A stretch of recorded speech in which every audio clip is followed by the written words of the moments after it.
Representatives of the government and the opposition, members of the diplomatic corps, ladies and gentlemen, good evening and welcome. Welcome to the Economic Growth Council's second report to the nation. The Economic Growth Council, or EGC, as I'll call it from now on, is the body appointed by the Prime Minister, the Most Honorable Andrew Holness, in 2016. This body was appointed to consult widely and to provide advice to the Cabinet on a collection of broad platform policies and reform that would facilitate economic growth. The EGC, in turn, recommended 8 growth initiatives, and I know we have all read them. 8 growth initiatives and 111 sub-initiatives were recommended to the Cabinet last year. And the EGC has been working with a range of stakeholders to ensure that Jamaica achieves 5% growth by 2020. This is an ambitious goal, 5 in 4, set by the EGC chair, the Honorable Michael Lee Chin, OJ. And Michael, this evening, will present the second quarterly report to the nation. My name is Minna Israel. I'm the Special Advisor to the Vice Chancellor here at the University of the West Indies. And I'm truly honored to be your moderator this evening. Is it moderator or MC? Moderator.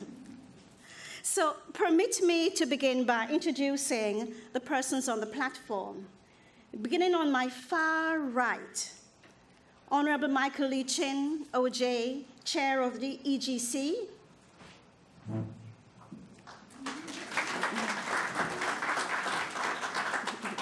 Our very special guest speaker, the Honorable Dr. Alvaro Uribe. Welcome.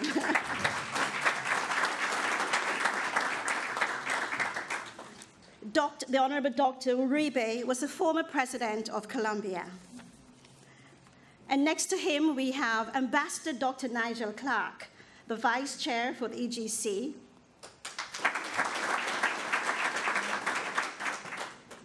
Our dear Paula Carr-Jarrett, EGC member. And I have to say, my dear Patrick Hilton.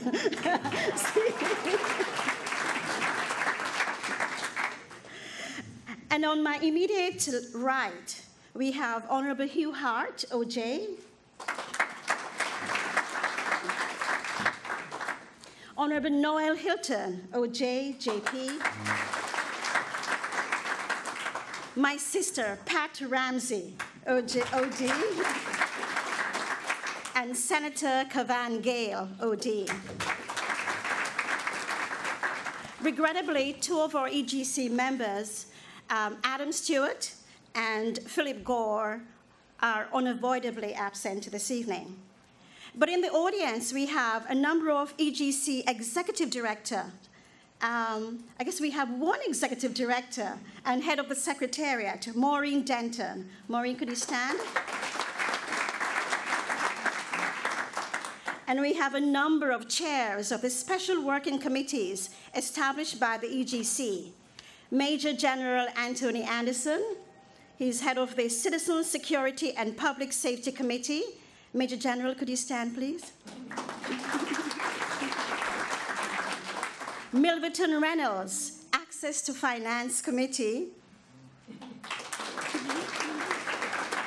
Dr. David Panton, Diaspora Engagement Committee. And regrettably, Helene Davis-White, who heads up the Immigration Policy Committee, is not here with us this evening. But I must say, it's a very special welcome.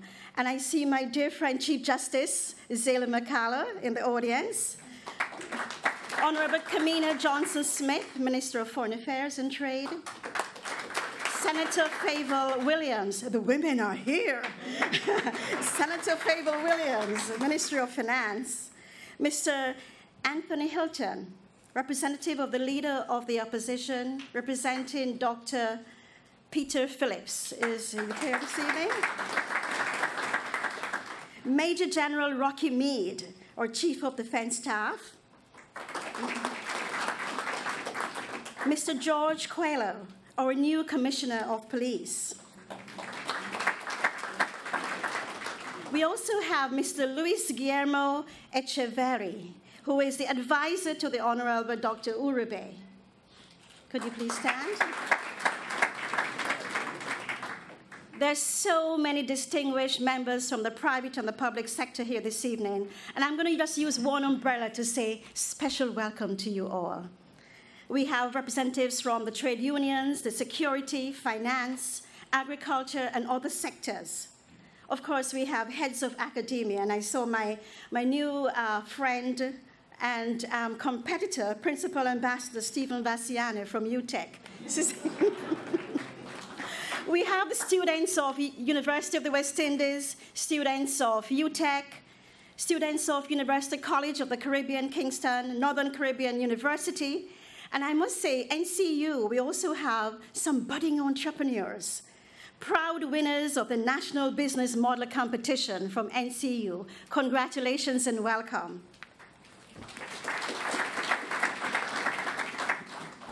We have a group of distinguished UWI scholarship awardees, and I'm so proud to say that these scholarship awardees were funded by our local corporates. Thank you so much, and we look forward to so much more. Thank you and welcome, students. We also have UWI-STAT president and outgoing president, the vice chancellors, ambassadors. So welcome to you all. And as I stand, I must say welcome also to CVM, and all the audience are watching as we speak, and also the members of our live stream, and I know TVJ audience will be watching later. Ladies and gentlemen, since April 27, 2016, when the EGC was established, 5 in 4 has become a mantra right across Jamaica, right across the campuses. And I say specifically for the campus at UWI. The vision of the Council for 5% growth within 4 years has catalyzed new energy and purpose and passion right across all sectors, across all genders and age groups. So it's good to see the young people here this evening as well. And Alison, you're not included in that group. The chair of the EGC, Honorable Michael Lee Chin, has had a seminal role in articulating this vision. He speaks from the heart. And as he's not a real banker, you know he has a heart. So at this point, I'm going to invite Michael to welcome you formally. Mr. Lee Chin. Thank you very much, Madam Chairperson. Ladies and gentlemen, ministers, executives, fellow council members, it's been 1 year. So it's no longer 5 in 4. It's now 5 in 3. Time is clicking. Exactly 12 months ago, the Prime Minister announced the formation of the EGC, and on that afternoon, 2 p.m. on the 27th, I put my foot in my mouth. I said, we will achieve 5% growth in the next 4 years by 2020, notwithstanding the fact that over the past 20 years we have averaged 0.5. Notwithstanding over the past 10 years we have averaged 0.2. We will get 5 in 4. And it's most important, it's an imperative. And that imperative can be summarized by a visit. Thalia Lynn, Patrick Hilton, and I had to Port Antonio. It would have been about 6 weeks ago. So we went back, as part of the NCB Foundation, and we visited the Port Antonio Primary School. And that's the school I went to before I went on to Titchfield High School. So in my class in 1961, there were 120 students that Miss Henry taught. And 120 students, 60 were on the left of Miss Henry. Those were the bright students. 60, the other 60 on the right of Miss Henry, they were dunces. And I was in the middle of the dunce group. Anyway, I passed full scholarship and I went on to Titchfield at 10-11. So 6 weeks ago, we went back to the same school and we were speaking to, coincidentally, about 120, 150 students. And I became most emotional. In fact, I wept. Because, and when I think of it, it makes me emotional. Because I was fortunate, I was blessed to have graduated from those conditions and went on to have lived a fulfilled life. So when I looked at 150 students about to matriculate to high school, I thought to myself, if we do not deliver 5% in 4 years, their life will be truncated. So it is an imperative. You see, over the past 40 years, we have developed a generation who, unfortunately, they have not benefited from growth. So they don't know what growth is. So it is our responsibility to make sure that we do everything to sensitize them to what growth is. So all they know is that assets devalue. When you have no growth, you have devaluation of assets, high crime, poverty spiral, low confidence, emigration, corruption, poorly educated graduates, a decimation of the middle class, devaluation of societal values, devaluation of currency, apathy, no opportunity for a fulfilled life. That's all they know. They have no role models. We're devoid of male role models, especially in Jamaica. So, the EGC's mandate, imperative, is to make sure that we reverse those conditions. So those 150 students will have the same opportunity to live a fulfilled life, no different from Mike Leachin. That's our imperative, that's our cause, that's our mission. Tonight, we're going to focus on one imperative: improving citizen security and public safety. Of all the 8 imperatives, this is the one that is most crucial, because studies have shown that if we can bring our crime rate down, murder rate down to the rate of Costa Rica, we'll add 3% GDP growth annually to our economy. So this is a big one. So on that note, I will turn the microphone back over to Madam Chairman to introduce our guest tonight. I'm sorry. Thank you, Mr. Leachin. What did I tell you? He has a heart. He wept. A real passionate man, a real man. Ladies and gentlemen, at this point, I'm going to invite Paula Carr-Jarrett to do the formal introductions. Thank you very much, Mina. Good evening, everyone. Thank you for joining us. As you know, we're enthusiastic and passionate, just like you are, about Jamaica, the country that we love. And I just want to begin by thanking the former President Uribe for coming to Jamaica when we invited him. We were very persistent, to the chairman and myself, and when I was in Bogota last month, he made a commitment to me that he would be in Jamaica to help us navigate this crime and this lack of growth that we've been experiencing for decades. Former President Uribe did not have a great start where everything was perfect for him. He lost his father through a kidnapping attempt that led to his death. And so from that point, I think it escalated in him his energy and drive to make sure that he was going to eradicate crime from the nation of Colombia.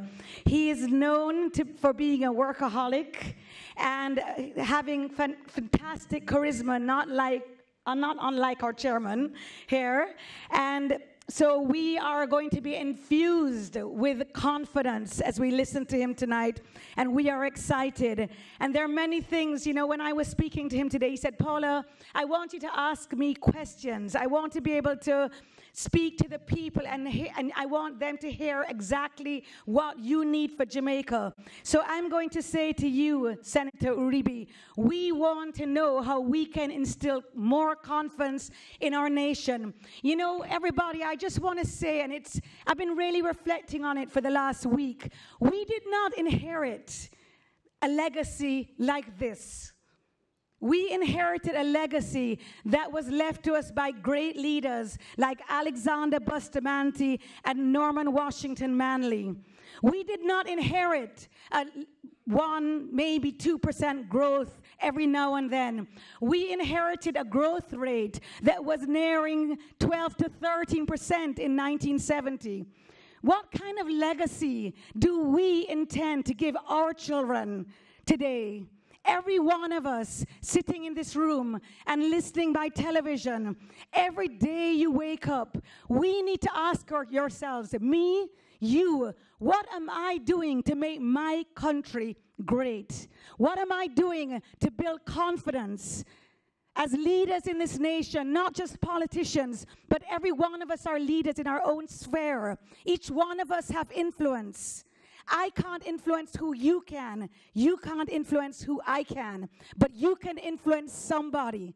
And every day we have got to appreciate that we have to lead by example. And as I listened to the former president today explain about what to do to navigate high crime and to bring growth, you know what he said that stuck out to me? And I'm going to leave him with this as he begins to speak to us. Lead by example. Former President Uribe, we thank you for being with us. You are a friend of Jamaica, and we're ready to partner with you to get rid of this crime and to bring growth to our country. Thank you, sir.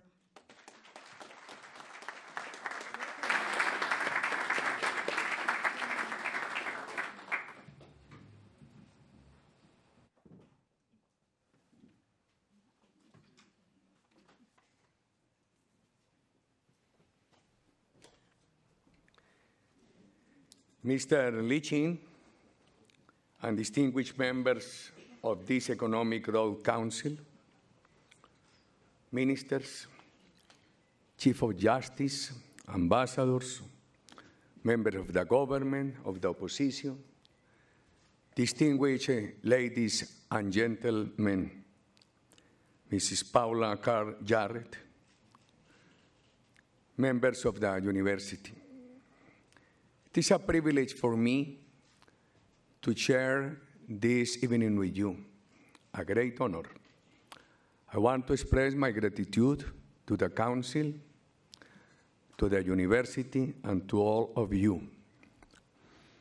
In the year 2000, I asked to myself and to my fellow Colombians, Colombia never defaulted.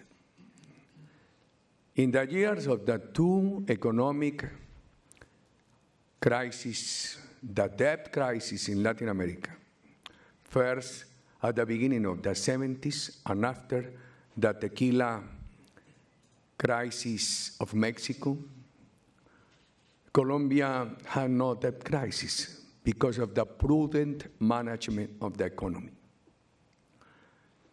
In the years when inflation in Latin America were about 2,000, 3,000 per year, my country had only 33. It was the top inflation rate during those years in my country. Well, a great tradition of good economic management. But in the year 2001, unemployment was in between 16 and 21. The private domestic investment rate was 8% to the GDP, very low. And poverty was over 50%. And I asked, I cannot understand. With this tradition of excellent economic management, I cannot understand these figures. And we began to ask for answers. And we found that millions of Colombia had lost confidence in the country. A country by then of 44 million people, more than 4 million had fled the country. No tourists went to Cartagena by those years. Therefore, our answer was, we need to create confidence in the country, within the domestic community and in the international community. But we ask, what do we need to create confidence in the country? And we chose 3 pillars: security, investment confidence, and social cohesion. And I remember that many people criticized me and said, Uribe, with this platform of security, will never win, because security is a path to dictators. It's a way for human rights abuses. Security is against the people, it's against the freedoms. Therefore, my answer was, we are going to work democratic security. Security for all Colombians, for my closest friends and for my adversaries. Security without censoring the media, without restricting our freedoms. And I remember that I said, now we have to understand what is democratic security. In the context of, say, democracy, security is a democratic value and a source of resources. But we cannot work security in isolation. Therefore, our choice was to combine security with investment promotion and at the same time with social cohesion. At the moment I left the presidency, Colombia was not converted into a paradise. But even in the middle of my mistakes, of the points I missed, I couldn't deliver to my fellow Colombians, the country made significant progress. Here is our ambassador and his team. Our ambassador, Admiral Roberto Garcia Marquez, was a key figure in our policy on security. We reduced crime from 29,000 homicides per year to 15,000. 50,000 were very high at the end, but the trend was very positive. Kidnapping from almost 3,000 cases per year to 200. 200 is very high. We wanted 0. However, the trend was very positive. And at the same time, while in the year 2002, foreign direct investment in the country was, roughly speaking, $2 billion American dollars. In the year 2012, it was 15 billion. For first time, Colombian corporations became multilatinas. In the year 2012, 8 Colombian corporations invested in foreign countries $8 billion American dollars. At the same time, domestic investment, private domestic investment, passed from 20 billion to 75 billion. When I have spoken on investment, radical leftist people in my country have said to me, you want this to sell the country to foreign investors. And my answer has been, the presence of foreign investors is very important as a signal of confidence in the country. But the most important component of investment is the decision of Colombians, of our people, to invest in the country instead of taking the money to other countries. while we passed foreign direct investment from 2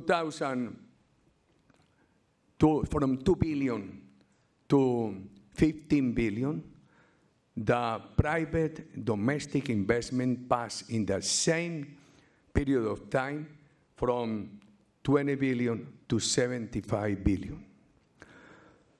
And poverty. My goal was to reduce poverty from 51 to 35. I couldn't, because we suffered 3 very hard economic crises. The first one, the international financial crisis of the year 2008. Second, the collapse and the government intervention in the financial pyramids of narco-trafficking in my country. And third, the revenge of President Chavez, when we began to denounce the government of Venezuela for protecting Colombian terrorists. The vengeance of President Chavez was to close our border, to close the market for Colombian products. However, we took poverty from 51 to 37. And the most important point is that the legacy of investment confidence was very important for my successor to continue reducing poverty and improving income distribution. Paula and Mr. Clark have asked me some questions. Mr. Clark, I have told you this anecdote, the relationship between private investment and social cohesion. In one occasion in the year 2003, in Santa Marta, the city where Liberator Simón Bolívar died, and here I am very excited because last night in my home, I remember, I read again the Carta de Jamaica, this beautiful and very important letter that was written here by Simón Bolívar. That day, in Santa Marta, in the year 2003, President Chavez came to me and asked me, Uribe, how do you evaluate my social policies? My answer was, Mr. President, good policies. I don't know them in detail, but my impression is that these are very good policies. Mr. President, could I make a comment to you? Of course, Uribe. Move forward. Go ahead. Mr. President, if you want to make these social policies sustainable in the long term, do not expropriate the private sector. You need to expand, to promote, to give confidence to the private sector at the same time that you have to expand social policies. I remember his answer, Uribe, we do not the private sector because Venezuela has oil. And he added, Fidel, he never, in our conversations, he never referred to Fidel as Castro. He said, Fidel, and I quote President Chavez, Fidel told me in the 80s that Latin America needs a socialist country with oil, and Fidel signaled Venezuela. My answer was, Mr. President, it is not enough.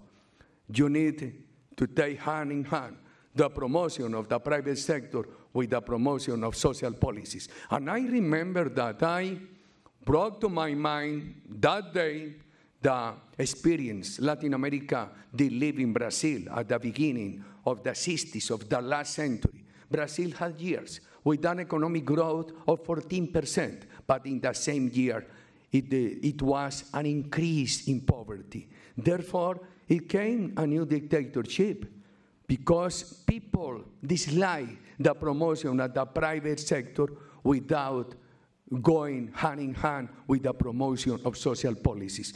I wanted to express to you this balance, but I am a Spanish-speaking Latin American politician, and the time here is very short. Therefore, instead of moving forward, if we had any any minute left. Okay. Maybe, Mr. President, you could speak about the trade-off between freedom and security. The trade between freedom and security. How you navigated that, or the perceived trade-off between freedoms and security, and how you navigated that in Colombia. In my opinion, because of the lack of security, my fellow Colombians were losing freedoms. My country is a country with 1,105 municipalities. At the moment we arrived at the presidency, more than 300 elected mayors could not be in their towns because of the intimidation of terrorist groups. Therefore, I said, these mayors have lost their freedoms. The people have lost the freedom to freely elect their mayors. And we began our policy on security to protect them, to confront all the terrorist groups. And this mayor could restore their presence in their municipalities. I cannot accept that in democracies there is a contradiction between security and freedoms. Security is a necessity for everyone to enjoy freedom. And of course, freedoms need security. You spoke about being able to build the support among the population and change hearts and minds, and the role of having early successes. Can you describe that policy of early success, one, and two, describe some of the early successes that were important towards the long-term goals of restoring law and order? In the middle of my mistakes, because I have had a very long political career, and I spark controversies every day. However, the legacy I want to leave to my fellow Colombians is that I have dedicated the most of my time to live in permanent, active dialogue with Colombian communities. It is what I did during the 8 years of my presidency. Every Saturday I went for 8-10 hours for communitarian councils to talk to the people, to listen to the people on agriculture, on health, on infrastructure, Sundays, Mondays, Wednesday, to talk with the people on the case of security. Therefore, we involve our people in all the topics with sincerity. When I had to say, no, I cannot, many people got angry at me, but I did not lose my credibility. I prefer credibility than applause. It is very, very, very important. And I was asked, if you win the presidency, how long time will you need for Colombia to become a safe country? I couldn't answer. And today in universities, I tell students, it is quite difficult in political leadership to commit with specific times. Therefore, what I commit, if I win, is that I will dedicate every day and every night to work for the well-being of this country. People were without hope. And I told the military, I told Admiral Garcia Marquez and his colleagues, we need to create hope. We need to pass from pessimism to optimism. We cannot promise excellent results in the short term, but we need that people feel the possibility that this country will change. And we introduced the idea of early victories. Therefore, Cartagena, a beautiful city, very close from Jamaica, people couldn't go there with excellent tourist facilities. In the international community, they did not go there because of the fear of violence. and Colombians couldn't go because there were roadblocks by terrorist groups in the highways of the country. And we committed ourselves. We are going to show an early victory in Cartagena. And we deploy the armed forces to specific highways. And we created the possibility for Colombians to travel by car to Cartagena with safe roads. And at the same time, with Admiral Garcia Marquez and others, I myself as president led the security, the safe belt around the historic city of Cartagena for international Caribbean cruises to come to the city.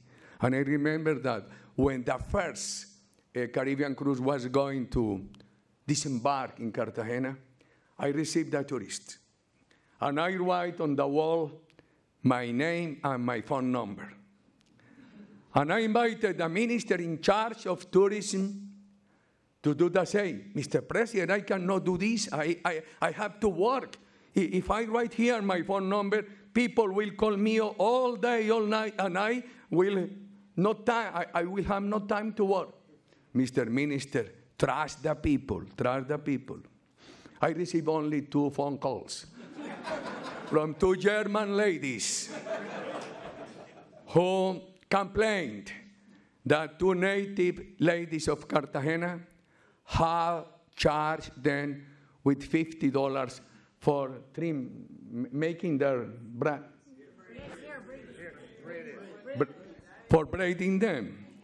And my answer was in a very humble tone.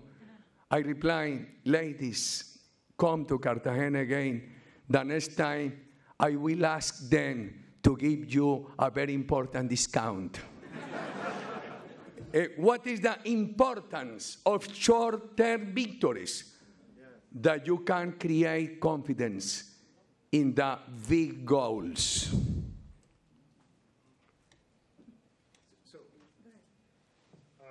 So, Mr. President, can you talk about the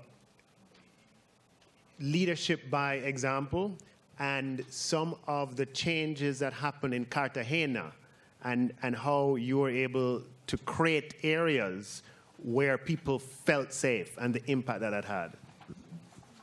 With Admiral Garcia Marquez, who were working in this region, and with the cabinet and with myself, we created a safe belt around surrounding the historic city of Cartagena for international investors to find in this place a safe tourist destination. And I went to every place, leading by example. I did remember this afternoon that when I intervened the city of Medellin at the very beginning of the administration, because criminality had imposed the rules in Medellin, we went to commune number 13. It was in the hands of terrorist groups, and I found a gentleman with 2 weeks of having been kidnapped. Inside a closet, he was standing.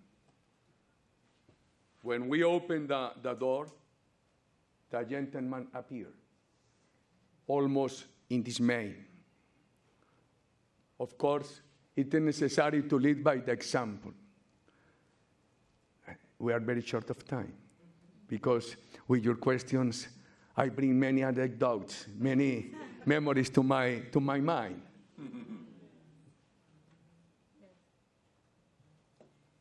Time for other anecdote. Another one. Okay, good. You spoke to us today about the difference between political popularity and consensus, bringing consensus. In other words, you are not a populist leader. You don't do everything the people want, whether they think it's good or bad. You are austere in many ways, but yet your rating with the people, not necessarily politically, has remained at an average of 70 to 80%. How did you achieve that? There could be many coalitions. One could be the political coalition. For me, the most important coalition is the coalition with the people. Governance. In my country, sometimes governance has depended on the agreements between the members of Congress and the government. In my case, what I did was to create this coalition with the people. And this coalition with the people gave our government a high level of popularity during 8 years. And it created governance in Congress. I was elected without congressional support. However, I could pass most of the reforms we needed because the people in Congress were listening to the ordinary citizens. Therefore, in this case, the coalition with ordinary citizens did determine governance.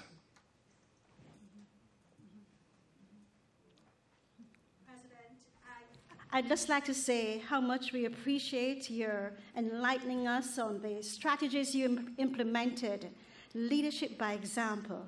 Clearly something we all can implement, whether it's in government, private sector, public sector, academia. And I know we want to save some time for some more questions later. But thank you ever so much. Could I ask you to help me thank the President?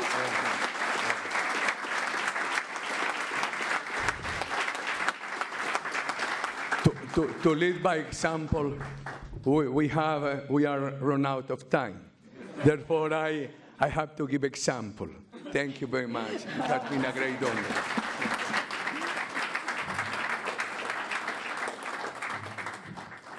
Well, ladies and gentlemen, I must say this is a great segue for us to now invite our chair of the Economic Growth Council, Honorable Michael Lee Chin, to just share with us the strategies and successes as you deliver the second report to the nation.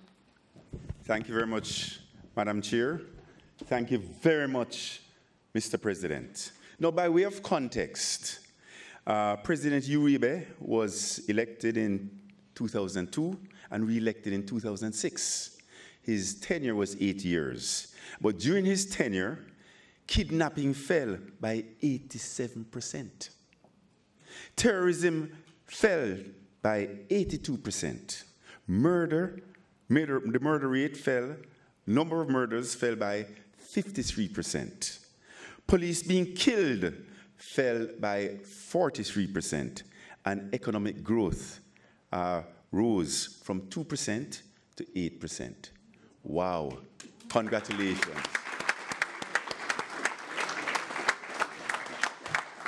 So, what about us? Can we, now do you think 5% is that, it was aspirational, but during the course of the last year, Mike, I've heard, Mike, you underestimated. But listening to the results that President Uribe had and his focus, disciplined methodology, I think we can have confidence that if we maintain the strictures and abide by the framework that is defined, we will achieve 5 and 4. So this is the second report we're making. We made the last one on January the 27th. And this report will focus on citizen security and public safety, which, as we know, is the most worrisome and frightening issue that we all face in Jamaica. Jamaicans, at every level, we realize that crime and violence is a constraint to achieving meaningful and sustainable growth. Development. Reducing crime, therefore, is an imperative that we have to face and attack head-on and wrestle to the ground. So over the last, the salient initiatives that I'm reporting on tonight would be the deliverables on the citizen security and public safety and access to finance. And I'm happy to say all those deliverables have been met.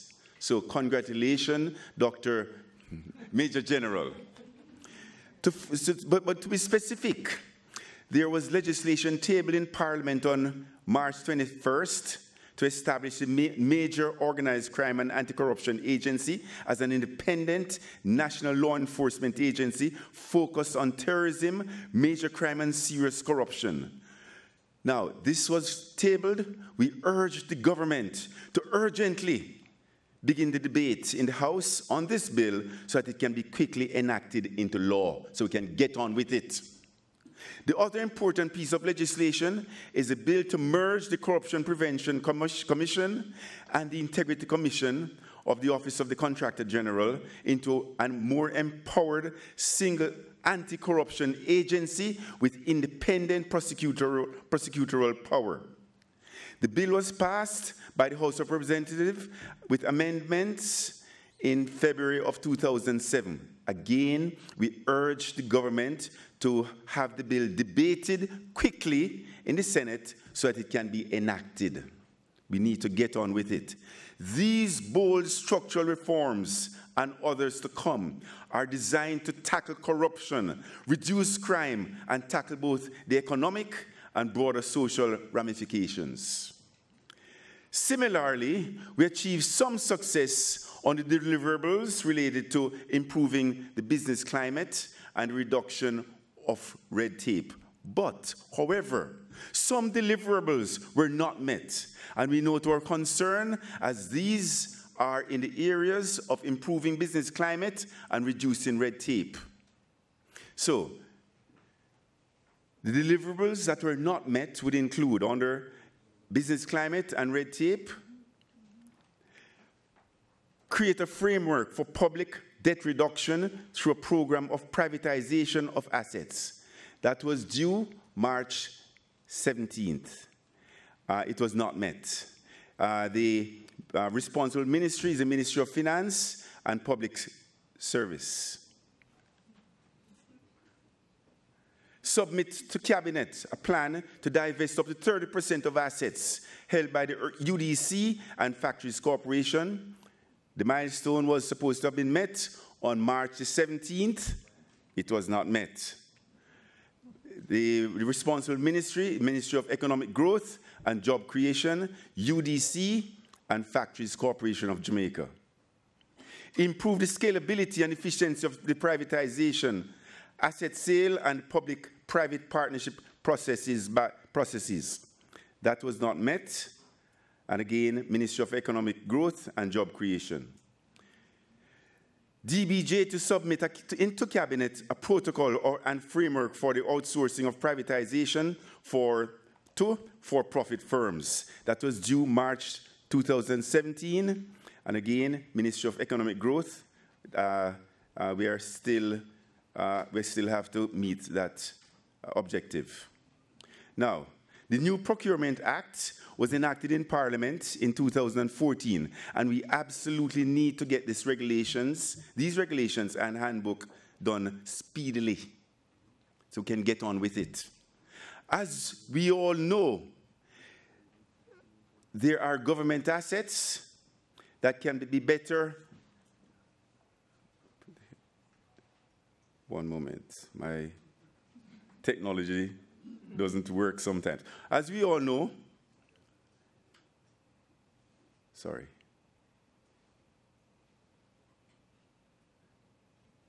Okay, as we all know, there are many government assets that can be better utilized to the benefit of the country. We therefore urge rapid movement on the proposed plan to divest up to 20% of the assets of the UDC and the FCJ. Finally, We see the engagement of the diaspora as an important partner to achieve growth and development.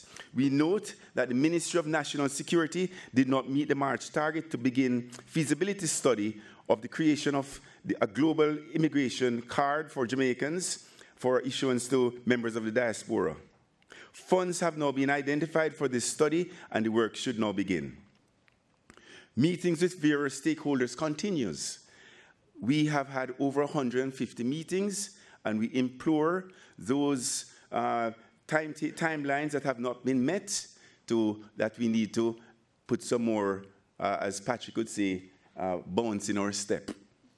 In conclusion, whose responsibility is it to make sure our children have the best possible outcome? Whose responsibility is it? It's mine as a father. It's mine as a son, as a brother, uncle, cousin, citizen. It's yours as a mother, daughter, sister, aunt, cousin, citizen. It's everybody's responsibility to set the best example and be the best role model. It's all our responsibility. You see, role models, this is perhaps the most essential instrument to encourage young people to demonstrate commitment and dedication towards any cause. Role models are powerful catalysts in raising confidence, enthusiasm, and the energy level of an entire generation. Role models are the main fuel for progress. Role models transform a set of ordinary people into extraordinary achievers. They provide the mental and physical energy for people to convert plausible impossibilities into convincing possibilities. Let us all make sure that we are better role models. I am proud tonight to have presented, to have on the stage here, an exceptional global role model in Dr. Uribe. I'm proud tonight to have members of the council from Patrick Hilton, Dr. Nigel Clark, Carla Kerr Jarrett, Mr. Hugh Hart, Mr. Noel Hilton, Mr. Pat Ramsey, Mr. Cavan Gale. These are role models of our society. Ms. Pat Ramsey. You see, we have to ask ourselves, and this is a question that we have asked ourselves, and I would like to just go through with you who we see as the ideal citizen. So we can stick it up on the wall and aim for it. The ideal citizen is someone having the following characteristics. Someone who approaches life with their head and everything, with their head, their heart, and their hands. Someone who is a continuous student and never stop asking why. Someone who uplifts others. Ladies and gentlemen, thank you very much. Good night.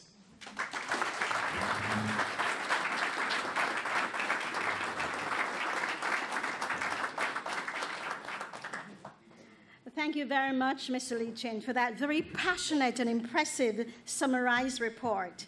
There's no question that, based on what Michael has reported, 5 in 4, or should I say 5 in 3, is possible. It's definitely within our grasp. Congratulations and thanks for your leadership. Ladies and gentlemen, as you would imagine, the EGC's vision for growth in Jamaica has created a great deal of confidence, a great deal of hope, and determination in our country. Apart from the outstanding cooperation and relationships that have been forged between EGC and all stakeholders, and I must at this point just pause to apologize for the absence of my Vice Chancellor, Sir Hilary Beckles, and of the Principal Archie MacDonald, who are both in Barbados right now at our Universal Council meetings. That's our annual council meetings. And they really send their, to you, Chairman, they send their regards. They're asking you to enjoy the property, but more so, they're asking you, telling you that they're behind you in every way as we try to achieve that 5 in 4. At this juncture, ladies and gentlemen, there are a number of our EGC members who will respond to some social media questions that we have been getting. and this is when I take out my technology here. We've been getting some questions on the social media site. And I'm going to ask, the first one I'm going to address to Ambassador Dr. Nigel Clarke. The question is, there's several countries with high crime rates that still have a high growth rate. I therefore wish to know exactly what the government will be doing to reduce crime and violence that will really lead to 5 in 4.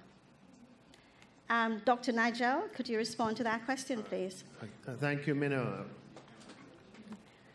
No one says that countries that have high crime cannot experience economic growth. The data clearly suggests that economies can grow in a variety of circumstances. Trinidad and Tobago, our neighbor, has a high crime rate that's quite similar to our own, and Trinidad has grown rapidly over a number of years. Honduras, another neighbor, has a high crime rate, and Honduras has grown rapidly. Sri Lanka has experienced civil war for 25, 30 years. It's over now, but over that 30-year period, Sri Lanka grew at rates that would put Jamaica to shame. So there's no doubt that countries can experience economic growth even in the face of high rates of crime. However, what is indisputable is that in the same environment, without crime, economic growth would be much higher. So if your base rate of economic growth in a high crime environment is at X, then in a much lower crime environment, your base level of growth would be X plus Y. For example, you heard the chairman with the statistics on Colombia. Colombia was growing at a rate of 2% a year when they had 30,000 murders a year.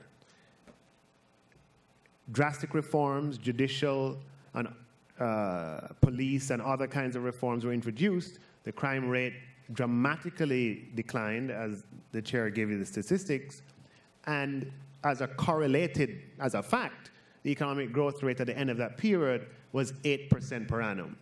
So what we are saying is that the Jamaica's baseline of growth in this period of high crime is in a region of 1.5%, 1% and thereabouts. If we can decisively have an impact on crime and violence, lowering the incidence of crime and violence, the data suggests that our experience of economic growth would be much higher, a la 5%, and hence 5 in 4.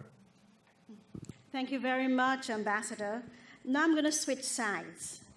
And I know very well that Honorable Hugh Hart has had a lot of experience in the tourism and agricultural sectors. So I'm going to direct this question to you, Honorable Hugh Hart. And the question is, tourism and agriculture have always been pushed as the growth sectors. But in spite of all the efforts, we still have had very low growth rates over the past decades. What will the EGC be pushing the government to do to ensure that we get more out of these sectors? Or what does it need to do differently?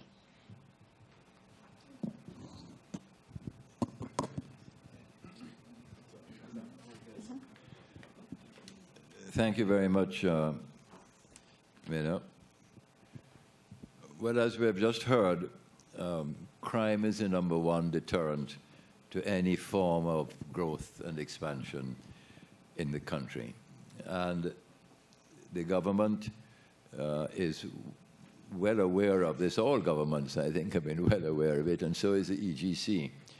And we are seeking to create a situation where the security forces are given the wherewithal to deal with the problems, bearing in mind that it's very essential that the communities need to be brought together so that they are no longer in fear of their own safety, and they're no longer having to harbor criminals, but they will be giving support to the security forces and create some kind of trust between them. Of course, the security forces will need all the equipment and the ability to do this in the important areas and around the country. But crime, although it pervades all of our efforts to benefit Jamaica and to grow, is not the only thing. There is a blockage in the pipeline of development approvals in all spheres, particularly in the construction area and, of course, as a result of that, in the tourism area. And tourism impacts agriculture because we are able to, fortunate enough to be able to supply our hotels and our guest houses and everything else with produce that is locally grown. So the more that we can improve tourism, the more we're going to improve agriculture. What are we doing then to try to unblock this pipeline? We have given a great deal of consideration to this, and in fact there was a subcommittee of the EGC formed to deal specifically with this matter. We have come up with a recommendation which we, by the end of next week, will be in the hands of the EGC as a body, with the hope that it will be presented to the government, and if accepted, would be something that would deal within the system, but it would, what I'd like to call, streamline the system. There are some 15 agencies that we have to pass through to get our approvals, and well, I'm afraid that in between all of that, the penny drops somewhere and you don't quite know where your application is. It's taking far too long, and developments are an engine of growth, both for job creation, for the manufacture of local produce that would be used, and of course for the benefit of tourism and local development. It doesn't have to be all tourism. It can be you know, affordable housing, all of which, I mean, I just heard of a situation where someone is going to look to do affordable housing, and they're allotting 2 years to get the approvals. That has got to be changed, and in the context of the normal approval process, we're seeking to put a limit of 90 days from the date that one makes an application to the date that one gets approval. And there, frankly, is no reason why that shouldn't be done. So there is a plan. It's been completed, and it will be put to the government within the next week to 2 weeks. We believe that once we can unblock that pipeline, the ability to grow the development process, to speed it, to unleash all of the progress that is being locked up, and that 5 in 4 or 5 in 3, 5 in 2 would become a possibility if we can do that. So I am very optimistic and very hopeful that that one big area, which will impact the entire economy of the country and the labor force and the job creation, will be something that will be dealt with within the next 2 weeks. Thank you very much, Mr. Hart. And he says he's very optimistic. I can tell you, he's extremely optimistic about education and what he wants to do for our kids, particularly in the areas that will drive economic growth. Thank you so much. Patrick Hilton wears a number of hats, And I'm not sure how many people knows that he chairs the board of the Mona School of Business and Management. So I'm going to put this question, which came from a student. Mr. Hilton, I keep hearing talk about this EGC. For me, as a young university student, how is what you're doing going to impact me? How has the economy grown since EGC was formed? And what will be different? Patrick? All right. Thank you very much, Mina. The work of the EGC, which is really focused on doing essentially three things. One, which when it was formed, was to consult widely, at the request of the Prime Minister last year, as the chairman mentioned earlier, consult widely a number of stakeholders and come up with a framework of initiatives which were designed to get much higher economic growth on a sustainable basis. And we have articulated that that objective is to get to 5 in 4, which is 5% growth per annum starting in 2020. So the EGC, Economic Growth Council, that is what the aspiration is and the focus is. Now, how does that impact a student? It impacts a student pretty similarly to how it impacts all Jamaicans. There's increased opportunity associated with higher levels of growth, right? We get more opportunities for jobs, more opportunities for new initiatives and new developments and so on. There is a potential for increased income and income levels on a personal level as well as on a per capita basis. And there is also what we have observed by virtue of our own experience, an increase in asset values, so that all of us benefit in a very meaningful way from higher levels of growth. And it is particularly beneficial to students who at that point in their life are about to engage in new careers and want to have the best opportunity for development.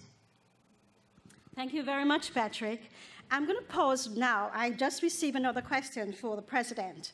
So I'm going to pause before asking that question.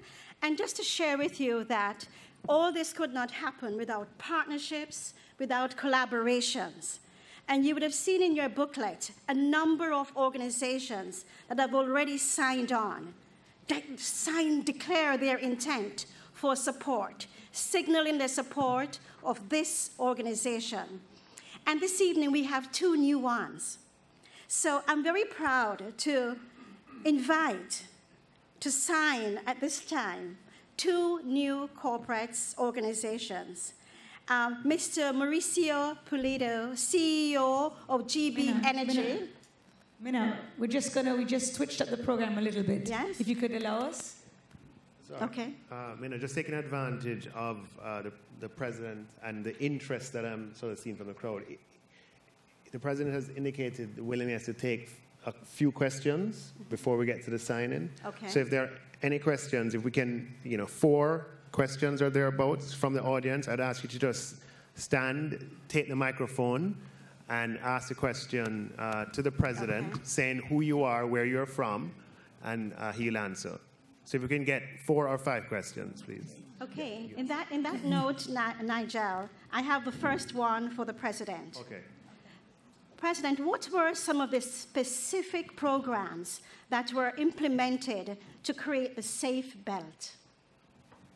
What were some of the specific programs that you implemented to create the Safe Belt? There were some specific safe belts. One was in the historic city of Cartagena. Now, I am in permanent talk with some majors of the country. We are having a great problem, a growing problem of drug addiction, of micro-trafficking, micro-narco-trafficking. And my recommendation to the mayors is, please choose one specific area of the city. Devote all the resources there, with the army, the police, the educational organizations, the judiciary, and eradicate drug addiction, micro-trafficking in this area. And once you have fulfilled your goal in this area, communicate it to the people. And at that moment, you will invite the people, the authorities, to move on to other area of the city, to do the same, step by step, specific security belts in specific areas. Thank you. Could you please introduce yourself and then... Hello, good evening, everybody. My name is Raul Pinnock, a founding member of Do Something Jamaica. If I may, Mr. Chairman, I'd just like to congratulate the EGC for setting deliverables with timelines and on achieving some of them and being clear and honest about what was not achieved. All right, thank you very much. I appreciate that. Mr. President, in Jamaica, there is a stark disparity between the performance of individual judges, right? And we currently have a backlog in our court system that numbers in the hundreds of thousands. I'm told there is bipartisan agreement that $2 billion per year, 2 billion Jamaican dollars per year sustained could go a long way in clearing that backlog. I would like you to speak about the importance of establishing rule of law and an effective judicial system. In my country, my predecessor, President Pastrana, began to introduce the accusatory system. Before that, the same judge did carry out the investigation after the trial, and at the end, imposed the sentence. The accusatory system in my country has divided accusation investigation from the trial. The Fiscalía General, the people of the Attorney General Office, that is independent and autonomous, they undertake the investigations. And they accuse before the judge. And the judge conducts the trial and imposes the sentence. What is my evaluation? Although I approve the reform, my government introduced all the bills in Congress to adapt our codes to the reform. I am not fully satisfied with the outcomes. In my opinion, it is necessary to continue thinking, looking for options to introduce other changes. So far, I don't know. I have the idea to simplify the justice administration. One good experience is that we have created in many parts of the city, of the country, what we call houses for justice. In these houses, in these establishments, people go there to look for conciliations, for agreements. Therefore, in some cases, we have taken out the judiciary the solution of many misconducts. And we are looking in these houses to reach agreements, people agreements. It has produced good examples in the country. I have thought a lot in the correlation between justice and the policy of security. It is impossible in a country like Colombia, in the year 2000, with almost 30,000 homicides, to have effective justice. Therefore, to have effective justice, you need to reduce violence and at the same time if you do not reach a point where justice is effective, it is impossible to continue the reduction of security. Therefore, you need a balance between the policy of security and the effectiveness of the justice administration.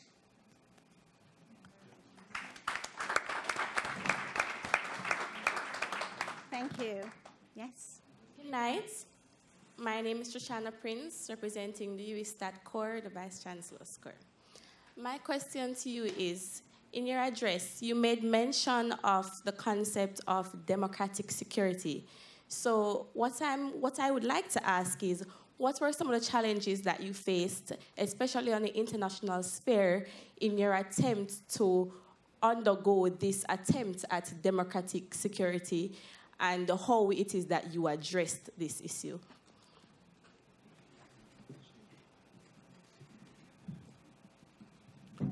Of course, the world is becoming more and more interconnected. Therefore, we have international criminality. I have been informed by my friends, Jamaican friends, that you suffer an international criminal activity, lottery, scamming. In Colombia, we have suffered a lot this international criminal activity that is narco-trafficking. At the beginning, we thought that Colombia was going to be only a rich country, and we became a producing country. And now we are having a great problem with a growing trend of domestic consumption. Therefore, you have to fight criminality in your country and at the same time with the international community. What is the meaning of democratic security? That you have to respect the democratic values, the freedoms, the rule of law in both, to work against violence in your country and in the international community. It is necessary that the rule of law conducts both activities, the domestic fight and the international fight. And of course, today, without international integration, without international cooperation, it is almost impossible for any country to become a safe country. Safety every day becomes a much more international goal for every country. But you are very young. I want to share with you and with the audience one of my major concerns on our countries. If we consolidate the Caribbean and the Latin American countries, we find that these countries have a population close to 600 million people, very young people. The average age is 28, 29. You're here in Jamaica, in accordance with international indicators, you have a younger average age, 24, 25. But in our countries, the youth unemployment is very high. In my countries, in between 17 and 22. There are countries in the region with 30, 35, 40% of youth unemployment. It is a way for youngsters to be engaged in criminal activities. I remember one conversation I had with President Cardoso of Brazil in the year 2000. His advice was, if you win the presidency of Colombia, you need to implement decisions to keep students in the schools, for them not to drop out. And following the advice I got from President Cardoso, we introduced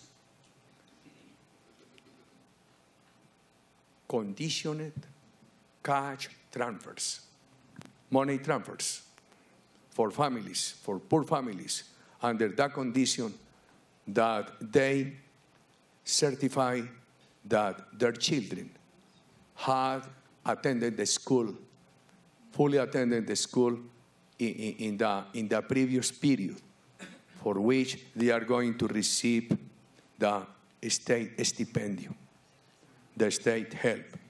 It is very important. And the other point is how to integrate education with job creations. My idea is that formal jobs are very difficult and much more difficult day by day. Last week, in the Holy Week, I read a book, The Fourth Industrial Revolution, about artificial intelligence. The world will change dramatically the jobs we know in the coming decades. Therefore, we need to adapt our economies, our educational system. And my concern in Colombia is that we need to integrate primary school, high school, technical skills, technological and university opportunities with funds for students to undertake enterprises. In my administration, we create, Latin American countries are doing well with micro-lending. But one thing is micro-lending. Another very different thing is venture capital funds for young people. The world is full of capital funds for organized enterprises, but we lack capital funds for young initiatives. My idea is that we need to promote a public-private partnership to provide all the youngsters with the possibilities for them to undertake enterprises. I would suggest that it is necessary to prefer those linked to artificial intelligence, because this will be the main field in the future. I did something in Colombia, but the fund I created during my administration was not enough. It was a small seed. I want to put in your mind the idea of venture capital funds in partnerships between the private and the public sector to provide resources, young economic initiatives.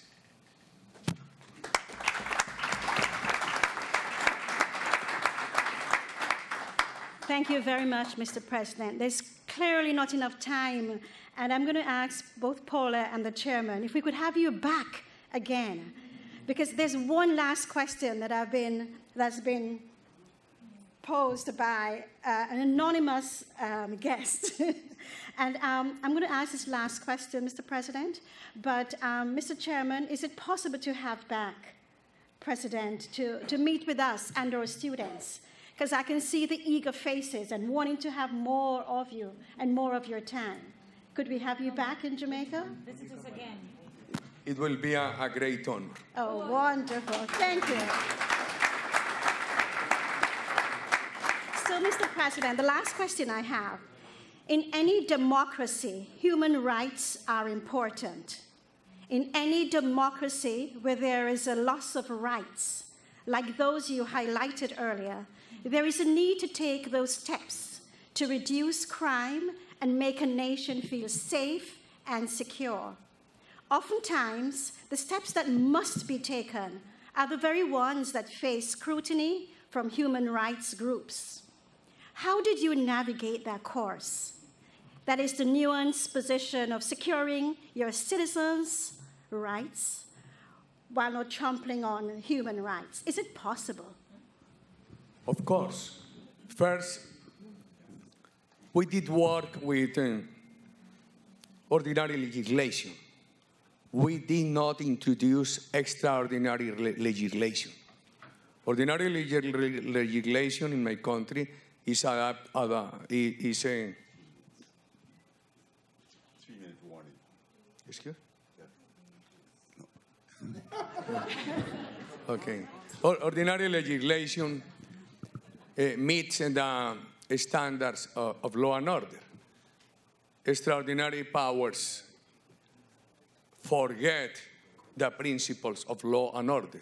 I did not introduce extraordinary legislation.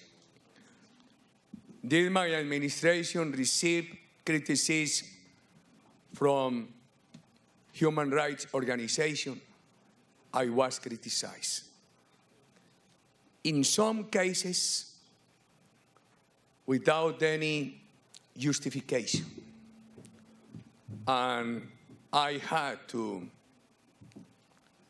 answer and to discuss and to debate, in some cases with justification. In the cases when there were serious accusations, real accusations, true accusations, we imposed sanctions. And we accepted the problem before the country. We accepted before our people that there has been one or another problem, violation of human rights.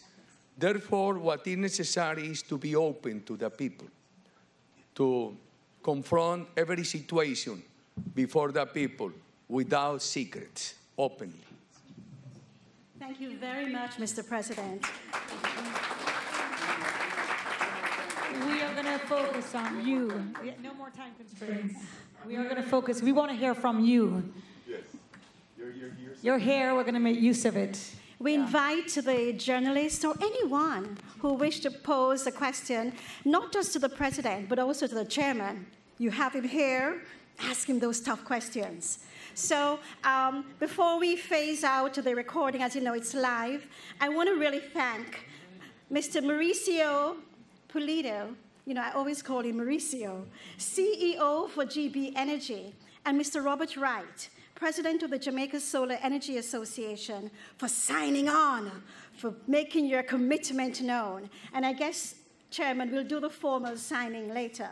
But here we have the President. Please pose your questions. Please, just a mic. Could we have some walking mics? Thanks. Mr. President, did you have a challenge in Colombia with squatter communities? Because that's an issue that we have with illegal settlements that contribute to crime. Is that an issue that you faced in Colombia, and how did you handle that issue? We have suffered this problem. Terrorist groups, leftist guerrillas, and rightist paramilitaries did the same. But Colombia has introduced some legislation against illegal property. We have a legislation to confiscate, to forfeit illegal ownership. We have a legislation to fight money laundering. President Santos has introduced a legislation to rescue land that has been taken illegally by terrorist groups. But this legislation at this moment has a lot of problems because the legislation has opened ways for unfair suits, unfair files. Therefore, one of the proposals we have is to protect those who are owners of good faith, because the current legislation does not protect those who have acquired properties with good faith. Thank you very much, Mr. President. Do we have another question? Yes. Mr. President, welcome to Jamaica.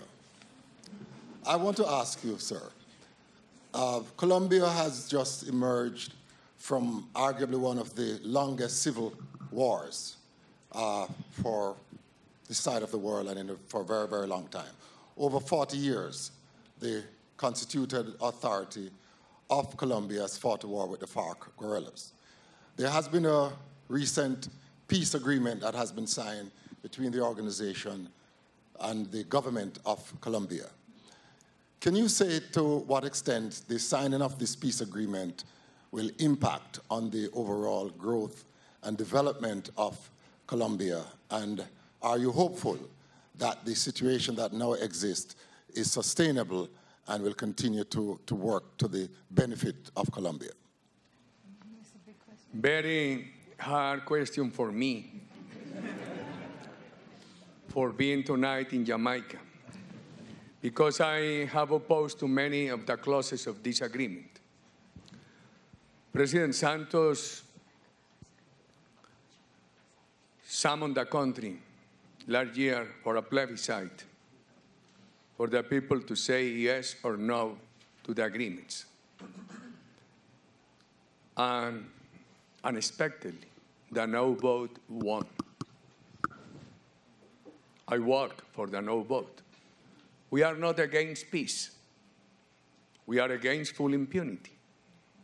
We are against the right that this government has given those terrorists involved in atrocious crimes for them to be elected for political post, for them not to go to jail, for them not to be punished in accordance with international legislation. During my administration, we had the demobilization of 53,000 members of the terrorist organizations.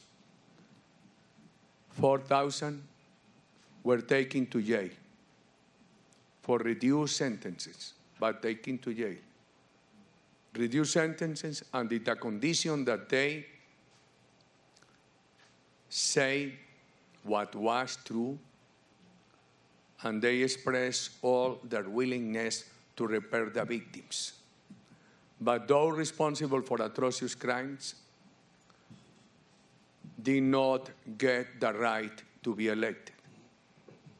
The rest of those people did not go to jail. We integrated them into a program of reinsertion. We did help them with possibilities for them to go to the universities, to get jobs, to undertake the initiative of small enterprises, and so on. It worked. Compare the number, 53,000. Now, this peace agreement with FARC had demobilized 7,000, and the Constitution has been changed. And I'm very critical, because I see that some new clauses of this constitutional amendment will demotivate private investment in the country. And impunity is the midwife of new violence. Therefore, we are suffering in the country a huge new trend of narco-trafficking. At the beginning of Plan Colombia, in the year 2000, my country had 170,000 hectares of coca leaves. At the end of my administration, we had brought it down to 60,000 hectares. Today, the country has almost 200,000. And this government has accepted to FARC that in the case of the FARC, parentheses, FARC is the largest cocaine cartel over the world. The government has accepted to FARC that in its case, narco-trafficking is not an ordinary crime. Has accepted that narco-trafficking is a political crime. Political crime, what is the consequence? No jail, electoral rights, no extradition. I extradited 1,200 individuals responsible for narco-trafficking. It was good for the country. It was good for the country. Therefore, my friend, at this moment, my political party is considering for the coming elections what to preserve of this agreement and what clauses of this agreement must be modified. Huge challenge for This is my daily debate in my country. And today I was very pleased because of the absence of this debate. But you understand how hard is it for many Colombians like me at this moment, this discussion. Thank you, President. I have a quick question from social media, from the floor as well, dealing with corruption in the police force. Cocaine was a lucrative business, is still. We have scamming and other businesses here that you make money from illegal. How do you deal with corruption in the police force? The best way to fight corruption in the police force, in my opinion, there are many decisions to make to clearance corruption into the institutional organizations, in the case of the police force. But I want to refer only to one single decision: to integrate police force with communities. We created a network of 4.6 million Colombians as informants of the police force, without guns, with mobile phones. University of Los Andes concluded during my administration that the task we implemented to integrate communities to police and to use the new technologies for the police and the army to have information on time and to have the possibility to react on time, that these tasks were very determinant for the country to improve security. Today it's less difficult to improve security because of these tools. Therefore, at the beginning, when I proposed this integration in the police, many officers told me, Mr. President, we cannot do this because we cannot lose our time reacting to false information from the people.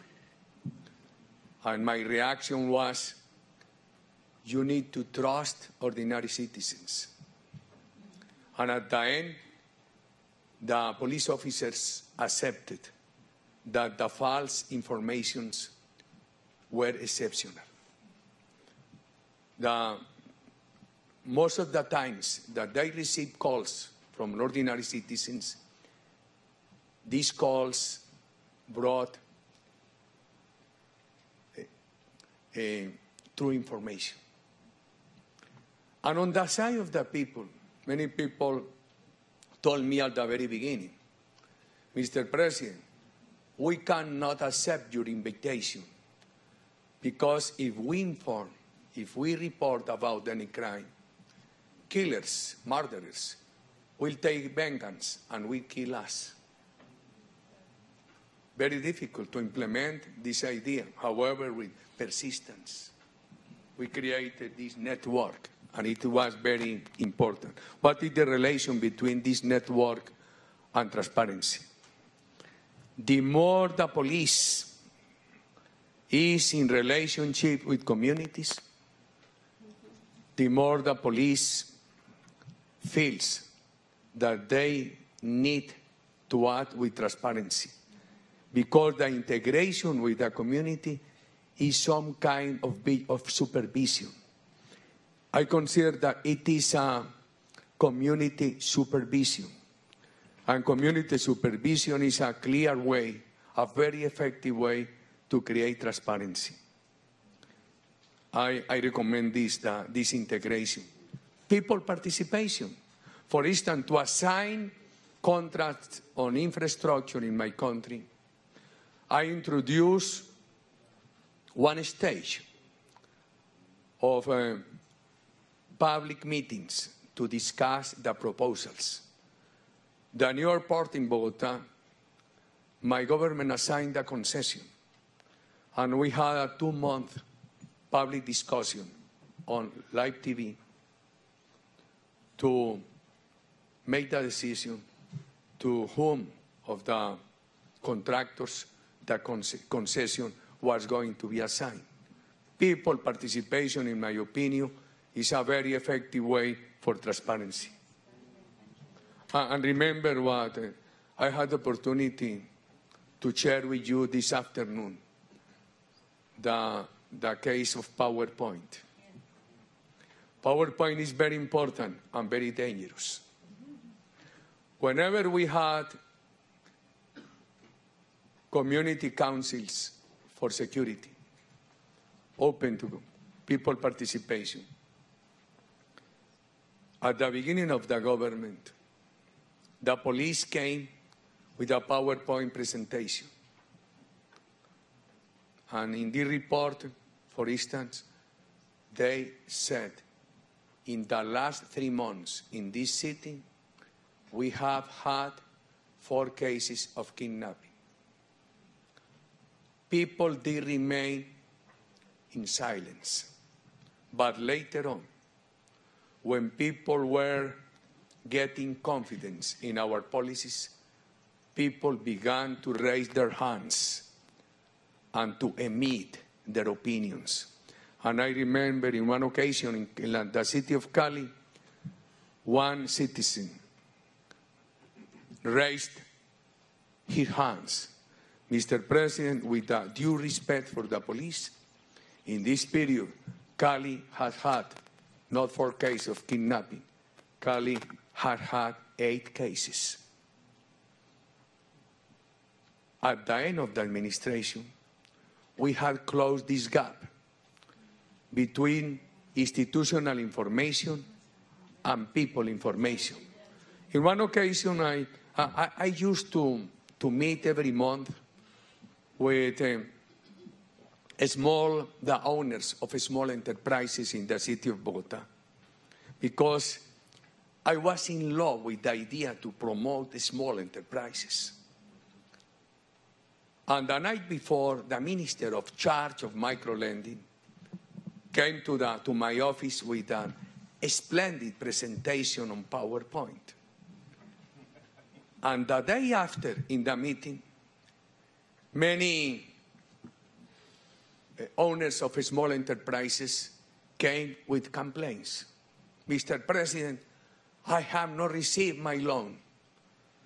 Your government has not solved this problem. And the minister, I saw him embarrassed. And he told me, Mr. President, I cannot accept these complaints. Last night, you had the opportunity to see my PowerPoint presentation. We have growing a lot with microlending. And my reply was, Mr. Minister, those who are in your PowerPoint presentation are very happy in their houses because they have already received a loan. Those who are here, who have brought their complaints, is because these are not in your PowerPoint. Therefore, it is necessary to combine PowerPoint with Power People. This is my recommendation.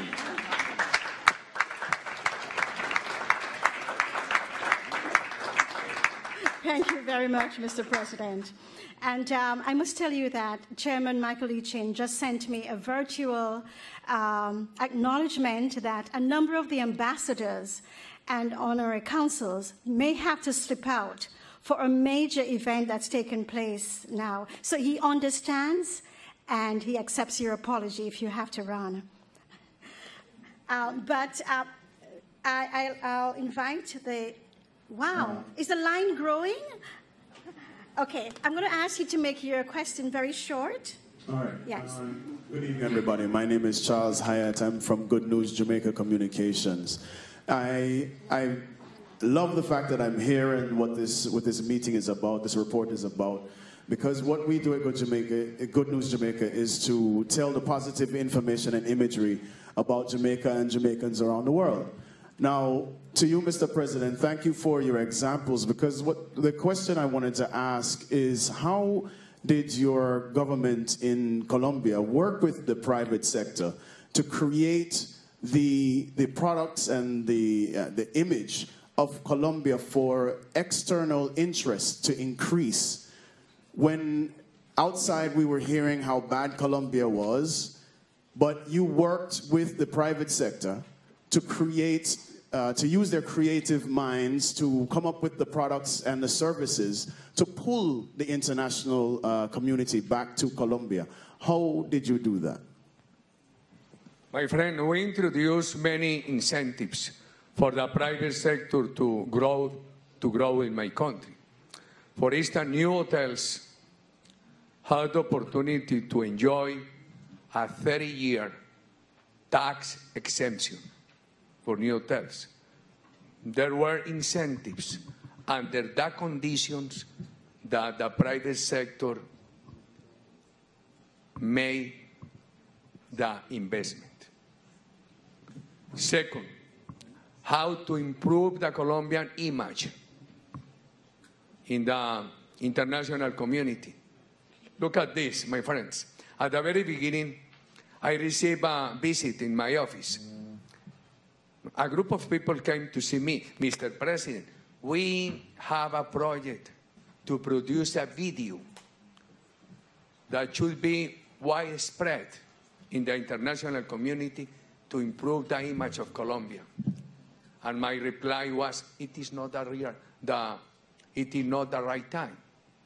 Because if we promote this video, and at the same time, the news is that Colombia is killing their people, its people, that we are unable to reduce narco-trafficking, therefore, there will be a contradiction between the video and the news.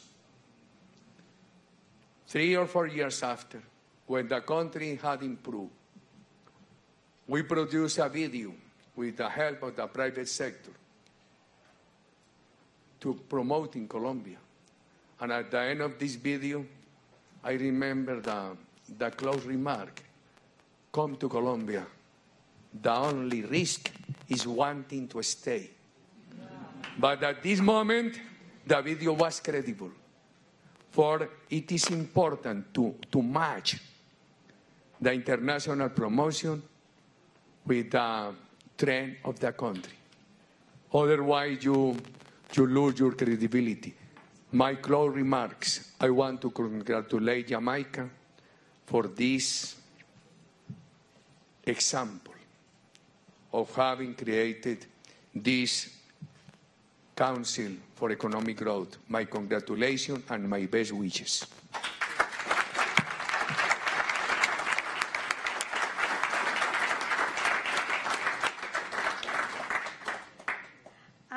Mr. President, I've been begged for one last, very short question, extremely short question. And then I'm going to ask Patrick, would you do a quick wrap-up at the end, please? Our question is an addition to the previous one. We are interested in understanding how you plan to include in your aid to the growth and development, how you plan to include new and niche markets to boost development and growth. And we're also interested in how you're going to use the poor or underdeveloped areas of our country to do so. Is that a question for the chairman? Yes, to the chairman. Yeah. Could you repeat, please? How you plan to use new or niche markets to aid in development, and how you plan to use underdeveloped communities in our country to do so.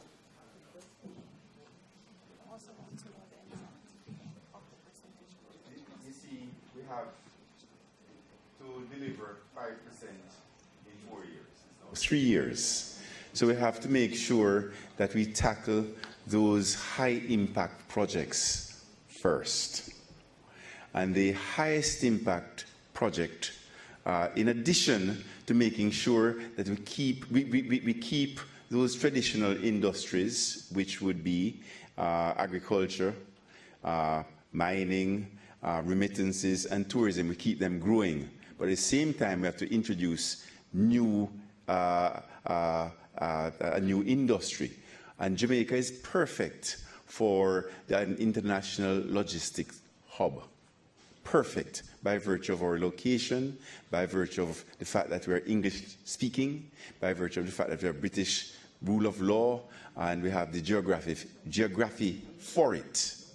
So the focus will be to develop that potential, and in developing the potential, there's a saying, you lift a rising tide, will lift all boats. Thank you. Thank you, Mr. Chair. While Patrick gets to the podium, I just want to inform you that we have some chairs, some bubbly, I hope, downstairs in the lobby for you afterwards.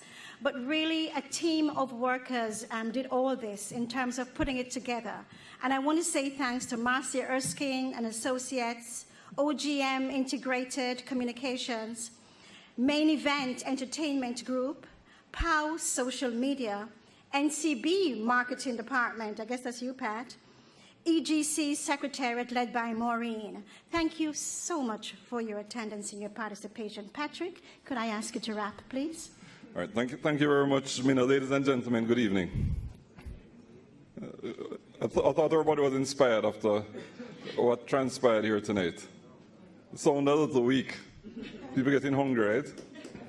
Anyway, let me first of all, on behalf of the council, thank all of you for being here and for participating in a very engaging way in the deliberations this evening, in receiving the report, and also in terms of the questions that were asked of President Uribe. As I sat there, I thought to myself, you know, this is a very special moment in time. Not just this afternoon's proceedings, but where we are as a country. And I'm excited by what I'm seeing in terms of the work of the EGC, in terms of the governance, in terms of the transparency, because what we did here this afternoon was consistent with what we committed to do, which was, first of all, not having done the preliminary work of identifying specific initiatives which were designed to get growth, to obtain growth, and a very aggressive growth target given Jamaica's history. But we also committed that we'd be very transparent in reporting on the performance under those growth initiatives, tracking them and reporting on them, and we did that. But something also occurred to me as I listened to our very special guest speaker. And President Uribe, I want to add my own appreciation for the clarity and for the sincerity with which you articulated Colombia's experience, the role that you played, the challenges that you face, and in which you responded to the questions. Because the truth is that one of the most important things, ladies and gentlemen, if we want to really transition from ordinary people into extraordinary people, is to dream big. Yeah? And as I thought about it here, I remember a quotation from T.E. Lawrence, when he said that all men dream, but not equally. Those who go to bed at night and dream in the dusty recesses of their mind wake in the day to find that it was just vanity. But the dreamers of day are dangerous men in that they act on their dreams and make them our reality. And so I want to encourage everyone here to dream big, because it starts with the vision, it starts with the dream, it starts with the belief. And I think you have a good reason to have faith, because if you look at what has transpired in terms of the work that the EGC has done, we have done what we said we would do. And we are on the road, we are on the mission. We are a country on the march. The focus this afternoon has been... For my Twitter account, please. Okay. The focus this afternoon has been appropriately on citizen security and public safety. we know the rationales for it. I don't have to go into it. We have seen how it has affected us. We have seen the potential that we have if this issue is properly resolved. But it doesn't mean that we are not focused on the others. I just want to assure people of that. And so we continue to focus on the other initiatives, right, including the 111 sub-initiatives which have been outlined as a part of the program. So, ladies and gentlemen, and in the interest of time, I want to bring it to a close to say that we're on a good path, we're on a good trajectory, right? We have to remain focused, we have to remain committed, we have to remain energized, enthusiastic, and motivated. The important thing, I think, for all of us is the fact that we have a plan and a program which we are convinced, we are satisfied, will take us to the objective that we want to achieve. And as I think about it again, within that context, it occurs to me that perhaps the best way of articulating the mission in which we are engaged may be found in the words of the American architect Daniel Burnham, when he said, I know the chairman likes this quote, "Make no little plans. They have no magic to stir men's blood. Make big plans. Aim high in hope and work, recognizing that a noble, logical diagram, once drawn, will never die, but long after we are gone, will be a living thing, asserting itself with ever-increasing insistency."